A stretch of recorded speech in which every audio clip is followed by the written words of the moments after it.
Ja, hallo und willkommen zu einem neuen Video von mir. Wusstet ihr eigentlich schon, dass man die Zico Control Modelle mit dem neuen Zico Control App Update jetzt auch mit einem normalen Bluetooth Game Controller steuern kann? Nein, doch. Und das Beste ist, das geht total simpel und einfach. Was ihr dafür genau machen müsst und wie sich dann die Modelle am Beispiel eines Xbox Controllers steuern lassen, zeige ich euch in diesem Video. Am Ende gibt es vielleicht auch noch was zu gewinnen, also bleibt auf jeden Fall dran. Let's go! Ja, wie gesagt, ist das Verbinden des Controllers wirklich sehr simpel. Ich habe jetzt hier einen neuen Xbox-Controller. Ihr könnt aber auch jeden anderen Bluetooth-Controller verwenden, der sich mit einem Smartphone koppeln lässt. Hier beim Xbox-Controller müsst ihr einfach nur den Controller einschalten und in den Pairing-Modus versetzen. Dazu muss man hier den Knopf drücken. Dann am Handy natürlich das Bluetooth anstellen und nach neuen Geräten suchen lassen. Dann erscheint hier auch schon der Controller und jetzt muss man ihn nur noch verbinden. Das war's schon. Jetzt müsst ihr einfach nur noch die Zico-App öffnen und euer Controller wird automatisch erkannt und ihr könnt ihn als zusätzliche Steuerung für eure Modelle verwenden. Dazu muss die App aber allerdings mindestens die Version 1.3.4 haben. Natürlich geht das nur mit den Bluetooth-Fahrzeugen wie den Traktoren, dem LKW, dem Bagger und auch die Anhänger mit elektrischen Funktionen. Bei den 2,4 GHz Modellen geht das Ganze natürlich nicht. Zusätzlich muss auch immer die App geöffnet bleiben und das Handy natürlich in Bluetooth-Reichweite sein. Ihr könnt die Controller nicht verwenden, wenn die App nur im Hintergrund läuft. Vorteil ist dabei allerdings zum Beispiel, dass ihr bei Modellen, die Sound unterstützen, auch den Sound dann weiterhin aus dem Handy hören könnt. Ich blende euch jetzt mal eine Liste ein mit der Tastenbelegung des Controllers. Da könnt ihr auch gerne mal auf Pause stellen, wenn euch das zu schnell weggeht. Dann könnt ihr das in Ruhe mal lesen. Aber man kann es natürlich alles auch selber einmal ausprobieren. Oder wenn es eine Liste auf der Zico-Seite geben sollte, werde ich die euch natürlich unten in der Videobeschreibung verlinken. Ich würde sagen, jetzt zeige ich euch mal eben die Steuerung mit dem Xbox-Controller mit verschiedenen Modellen, wie den Traktoren, LKW und natürlich auch dem Bagger. Ein kleiner Tipp noch vorweg, falls ihr das Force Feedback in der App eingeschaltet haben solltet, da vibriert ja das Handy immer, wenn ihr mit der Steuerung in den Grenzbereich kommt. Das am besten direkt ausschalten, wenn ihr mit einem Controller fahren solltet, denn da brummt dann sonst die ganze Zeit das Handy. Das kann echt auf Dauer nervig sein. Das stellt man dann hier in den Haupteinstellungen in der App einfach ab. Und jetzt würde ich sagen, gehen wir fahren. Viel Spaß! Beim Bagger müssen wir zum Vorwärtsfahren die beiden unteren Schultertasten gleichzeitig drücken, denn die rechte Taste ist für die rechte Kette zuständig und die linke Taste für die linke Kette. So können wir dann auch lenken. Und zum Rückwärtsfahren müssen wir die beiden oberen Schultertasten drücken. Hier ist auch jede Taste für eine Seite zuständig. Wenn wir uns auf der Stelle drehen wollen, müssen wir die Taste über Kreuz drücken, dass sich die eine Kette vorwärts und die andere Kette dementsprechend rückwärts dreht. Den gesamten Baggeraufbau drehen wir mit nach links und rechts bewegen des linken Joysticks. Und um den Aufbau wieder in Neutralposition zu bringen, müssen wir das Steuerkreuz nach links drücken. Um den vorderen Teil des Hauptarms zu verfahren, müssen wir den linken Joystick hoch und runter bewegen. Und um den gesamten Arm hoch und runter zu fahren, müssen wir den rechten Joystick hoch und runter bewegen. Und um die Schaufel auf und zu fahren, müssen wir den rechten Joystick nach links und rechts bewegen. So können wir dann mit dem Bagger baggern. Wenn wir auf den linken Joystick einmal draufdrücken, aktivieren wir die Hupe. Mit der A-Taste können wir die einzelnen Beleuchtungen durchschalten. Und wenn wir das Steuerkreuz nach rechts drücken, schalten wir den Motorsound ein oder aus.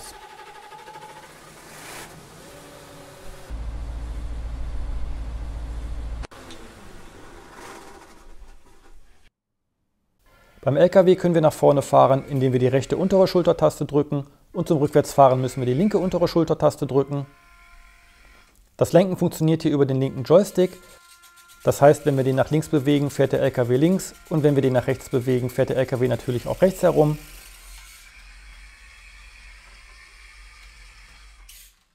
Dann können wir auch wieder mit der A-Taste die Beleuchtung ein- und ausschalten. Mit der X-Taste schalten wir den linken Blinker ein und mit der B-Taste schalten wir den rechten Blinker ein und mit der Y-Taste schalten wir die Blitzlichter vorne im Kühlergrill ein und aus. Wenn ihr zum Beispiel den Tieflader angehängt habt, kann man durch Drücken des Steuerkreuzes nach unten die Rampe herunterfahren und wenn man das Steuerkreuz nach oben drückt, fährt die Rampe wieder hoch. Bei der Raupe haben wir die gleichen Steuerfunktionen, das heißt mit der rechten unteren Schultertaste fahren wir vorwärts und mit der linken unteren Schultertaste fahren wir rückwärts. Und gelenkt wird auch wieder über den linken Joystick.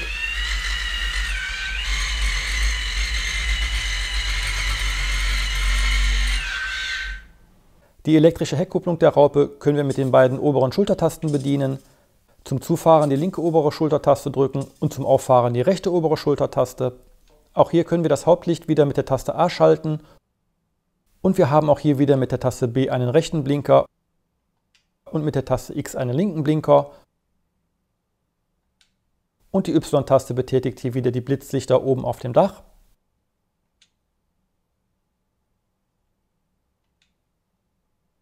Und wenn man das Steuerkreuz nach rechts drückt, können wir wieder den Motorsound der Raupe ein- und ausschalten.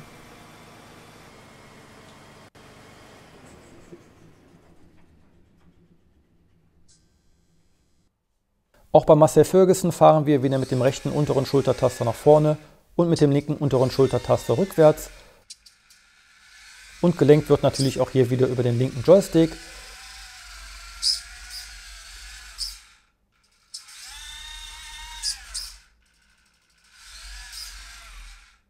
Und wir können hier ebenfalls wieder mit der A-Taste das Licht ein- und ausschalten. Natürlich fährt auch der Frontlader wieder mit der rechten unteren Schultertaste nach vorne und mit der linken unteren Schultertaste rückwärts. Und gelenkt wird natürlich auch hier wieder über den linken Joystick. Die Lichtfunktionen schalten wir wieder mit der Taste A durch. Die Blitzlichter auf dem Dach aktivieren wir wieder mit der Y-Taste. Und auch hier haben wir wieder einen rechten Blinker mit der Taste B und einen linken Blinker mit der Taste X. Und auch hier können wir wieder über die oberen Schultertasten die elektrische Heckkupplung bedienen.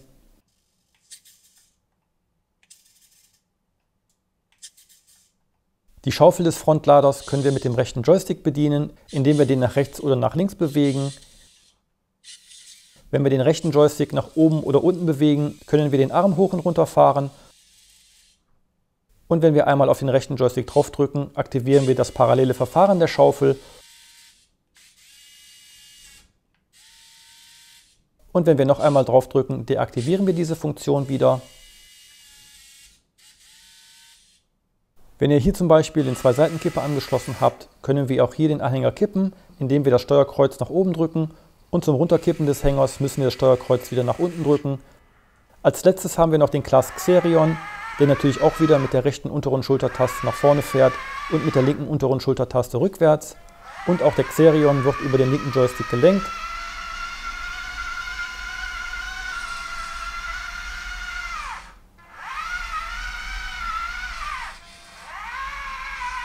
Die Lenkfunktion wechseln wir über einen Druck auf den rechten Joystick. Mit dem ersten Druck aktivieren wir die Allradlenkung. Wenn wir noch einmal drauf drücken, aktivieren wir den Hundegang nach links. Drücken wir noch einmal drauf, aktivieren wir den Hundegang nach rechts. Und wenn wir noch einmal drauf drücken, sind wir wieder im normalen Lenkmodus. Dann können wir durch Drücken des Steuerkreuzes nach links die Kanzel verfahren. Sowohl in die eine als auch in die andere Richtung wieder zurück.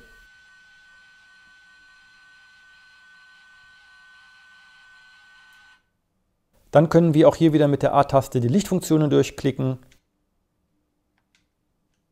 Mit der Y-Taste schalten wir wieder die Blinklichter auf dem Dach durch. Und wir haben auch wieder mit der B-Taste den rechten Blinker und mit der X-Taste den linken Blinker. Und auch die Heckkupplung können wir hier wieder mit den beiden oberen Schultertasten ein- und ausfahren.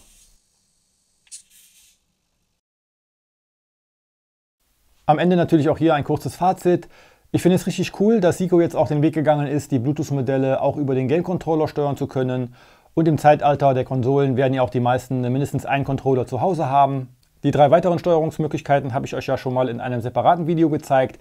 Das verlinke ich euch mal hier oben, wobei es auch so sein wird, dass der Game-Controller demnächst die normale Seiko Bluetooth-Fernsteuerung komplett ablösen wird und Seiko ihre Fernsteuerung nicht mehr produzieren wird. Natürlich funktioniert die Game-Controller-Steuerung auch weiterhin unter iOS und auch mit Android und natürlich auch mit einem Tablet zum Beispiel, aber wie gesagt erst ab der App-Version 1.3.4. Ihr könnt natürlich auch weiterhin mit der Game-Controller-Steuerung zwischen den Modellen, die eingeschaltet sind, hin und her wechseln, wie das auch ganz normal bei der App-Steuerung funktionierte. Ansonsten gibt es hier gar nicht so viel zu sagen. Das Steuern funktioniert prima. Man muss sich natürlich etwas dran gewöhnen, vor allem wenn man vorher viel mit der Fernsteuerung von Seiko gefahren ist.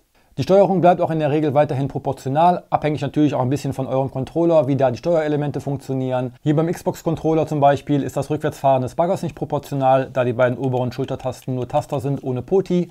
Ist beim Bagger aber jetzt nicht so tragisch und ansonsten war beim Xbox-Controller hier und auch bei den anderen Modellen alles proportional, also das Lenken und das Fahren zum Beispiel. Dann habe ich ja noch versprochen, etwas zu verlosen. Und zwar kann einer von euch diesen schicken 2-Seitenkipper hier gewinnen. Was ihr dafür tun müsst, steht ganz unten in der Videobeschreibung. Schaut da gerne mal rein und macht alle fleißig mit.